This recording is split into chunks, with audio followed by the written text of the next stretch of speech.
All Blacks and New Zealand rugby, how different will it be coaching on Saturday against? Yeah, it'll be a bit awkward, to be honest. I've had a lot to do with some of those players very recently. Probably not that different from going to the World Cup and coaching against Ireland, or even being called in late. A couple of years ago for that first test in Eden Park in that week, up against some Irish boys who I'd coached for 10 years. And you build relationships with those people. You have a lot of respect for those people, and it's the same with the All Blacks. So it's awkward, but you have a loyalty to the group of men you're working with at the current time, and players understand that of all people, because they go up against each other and then form a team in a national sense, as opposed to playing Super Rugby against each other. So knowing the guys so well, does it make the job easier or harder to try and Yeah, it means you can go around in circles in your own head, which I have no problem doing without coming up against an opponent like the All Blacks and the players that I know.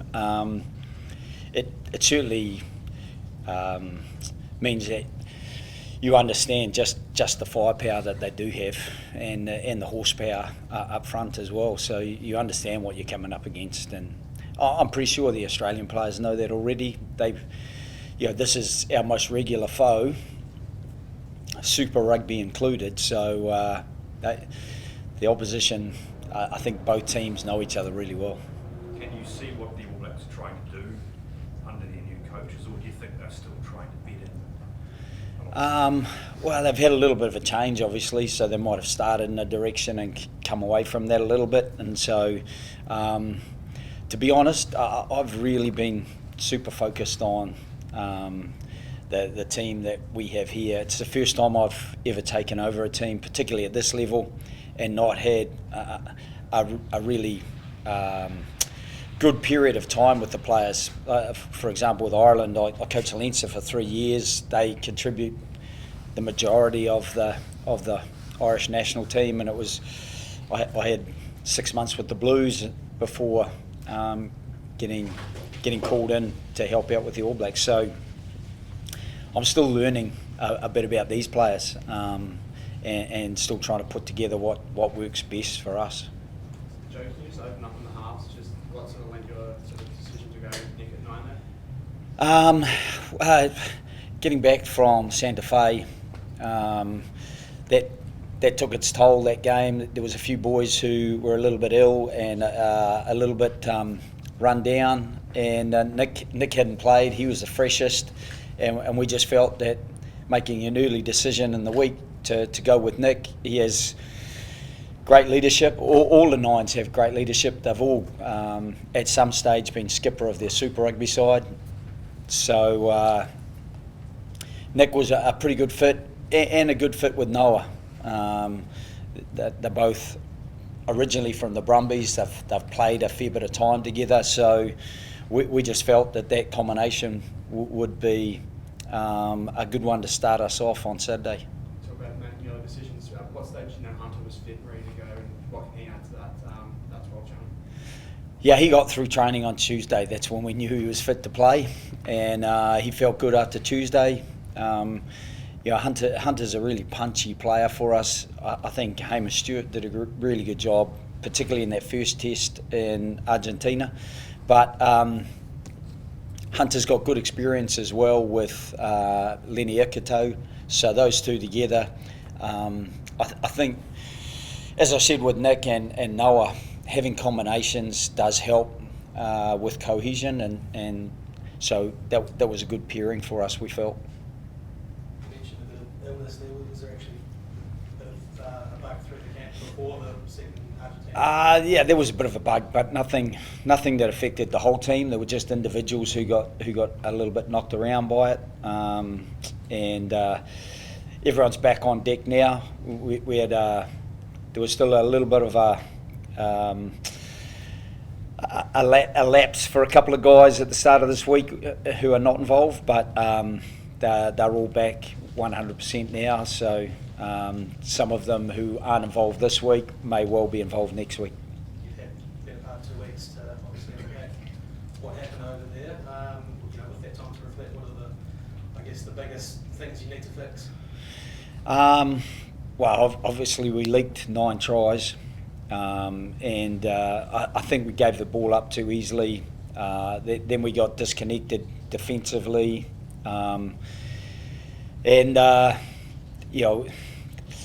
I described it, we fell off a bit of a cliff once. When the score was 41-27, one more score and we potentially can get 2 bonus points.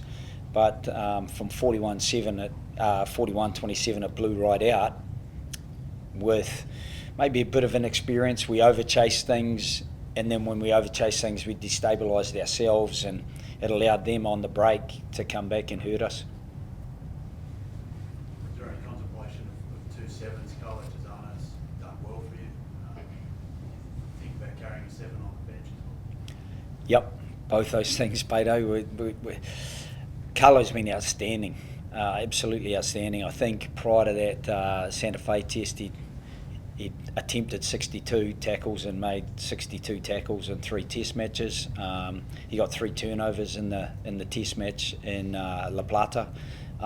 So he's been outstanding. I think Fraser was probably outstanding before that. So trying to find a place for both of them, it's something we did consider. But we also feel Harry's gone really well, and Rob Valentini is Rob Valentini. Joe, coming back from Argentina, you said after the game, you had 3 really good halves over there, and one that was just below standard. Getting back into camp, is there a way to sort of find the confidence from those sort of moments without sort of having that last sort of 25-30 minutes affect the team heading forward? Yeah, it's a good question. We'll find out a bit about it on Saturday. Hopefully we've built a little bit of confidence back. But you can't build confidence on porous foundations. I think we had to get a bit of a dose of reality first, and accept that we'd overreached at times, we'd disconnected at times, and we hadn't seen things early enough to get in front of them. So, there was a little bit of reality at the start, and then hopefully we get a bit of an upswing toward the end of the week, and obviously on Saturday. Essentially, when the All Blacks squad, particularly looking at Will Jordan moved once again from fullback to wing, is there a reason you think why international coaches just keep making that switch with him? No, I'm not sure why they've made that switch. Obviously, during my time, Will played both 15, but mostly 14. I think one of the things is Beauden Barrett's experience and his kicking game and his voice in the backfield. I think can be a really good foil for Damien McKenzie, but that's from my experience, and my experience with whichever 10 was playing. Beauden's experience and his ability to be a second pair of hands is outstanding as well. Not that Geordie is lacking anything there. He's a very skillful player as well. So, as I said, I understand the firepower that we're up against on Saturday, and I understand that, having been associated with them and watching that World Cup final and playing, 55 minutes with 14 players and losing by a point, where, you have a couple of tries in the second half and one that didn't count. That's how narrow the margins were. So, that's how good they are. So that in itself should keep our Wallaby boys on edge, I've no doubt. Talk about that firepower. Obviously, you have to do everything well to compete with the All Blacks. What are the non-negotiables that you can't get wrong and you must get right to have a chance? Yeah, I think it starts like it does all the time with set piece. That's kick-off, scrum and line-out.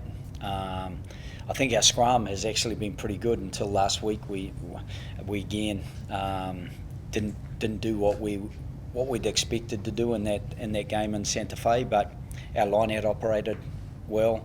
I think you've got to stop their line-out more, so you've got to be able to make sure that you're really well prepared for that. I know their counter-attacking threat I've seen it up close. I've even enjoyed it in the past life. But we've got to make sure that we close their space down and make sure that we don't give them anything that they can sneak through and play in behind. Because once they're in behind you, they've got, as I mentioned, a lot of firepower to stay and play on top of you. So that'd be some of them. Turnover ball, I think they've got in their 7 games so far this year. They've got a dozen different guys who've poached the ball at tackle. A lot of times you play a team and you're worried about 2 or 3 guys who are very good over the ball. That's another weapon that allows them to play off the back of that against destabilised defence. So again, making sure we look after the ball well, we don't overplay and dig a hole for ourselves without having support around the ball carrier. So everything basically.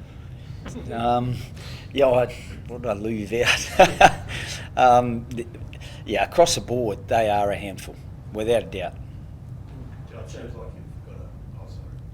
Well, no, but just when you mentioned some of those players that you've had last year at the World Cup, and how nice is it, I suppose, that a lot of them are running out for this test and there isn't a whole lot of change in the All Blacks, particularly in the back line, I suppose, where you had a lot of those guys and you know their strengths, weaknesses. Yeah, I know their strengths and I know that weaknesses, they probably have a lot less of those than they do strengths. It's nice to see them there. It was great to see Sam Cane get back in there because I think Sam is very close to a milestone, and I've got massive respect for him as a man and a player. And I massively enjoyed the environment. They were a great group. But I really enjoy these guys I'm working with now, and it's a lot less about the coaches than you think. The players really are the guys who are growing as a group. We've probably got about half as many caps kicking off, and so there's a bit more growth to come. I think we've had 16 debutants in 7 games, which is a new leaf, but we need that to grow pretty quickly. Safe to say no chats with them during the week? There's been chats, not this week. Bowden put me on to a good man to get onto golf courses here. Those are important things in life. Not that I've played a game of golf, I haven't had time, but there's been little bits of chat with some of those guys, and it's inevitable. I still chat to some of the Irish players. Bundy O'Key just got his Irish citizenship the other day. Bundy O'Key. So he, I'd stay in touch with a fair few of those guys. When I was back there last time, a few coffees with some of the players, just because work with someone for 10 years and not have built some sort of relationship. Last couple, please, Joe. You mentioned the 16 debutants. I mean, a lot of those were obviously early on, and you seem to be picking more consistently now. But so, for example, in halfback, there's been a few changes back and forth. Is that a reflection of you don't know who your best halfback is, or is it horses for courses? And is it a destabilising thing to change a key position like that? Hopefully it's not destabilising, because we all train together anyway. Hopefully there's a bit of freshness as well, because as I said, Nic White didn't play in Argentina. He was by far the freshest when we hit the ground back here in Sydney, and the other boys had some pretty decent minutes. So I don't think it will destabilise us, and particularly not Nick's relationship with Noah. They know each other really well. I think Nick still would have played a lot more with Noah than Jake Gordon has, for example. So, I'm probably not. I think we've had in total 7 tests so far. So, I'm still very much learning about the group, and some of the group are still learning about each other. Is there anything that the team can take out of being such heavy underdogs from the lower expectations and sort of backs against the wall kind of thing for this match this weekend? I don't think so. You're in your bubble really, and within that bubble, you're just trying to make sure that you're connecting well, and you've got your details sorted. Your role is clear. You're preparing yourself to deliver the fundamentals that are required from you, and so the periphery of others' expectations, that I'd be lying if I said they didn't leak in, but they are still peripheral.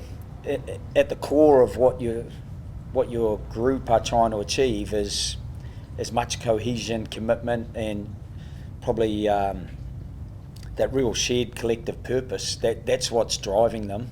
So I think underdog or favourite, there are pressures either way, and players put pressure on themselves. Sometimes they're trying to take a bit of pressure off so they can breathe, because they start to put themselves under such weight of expectation.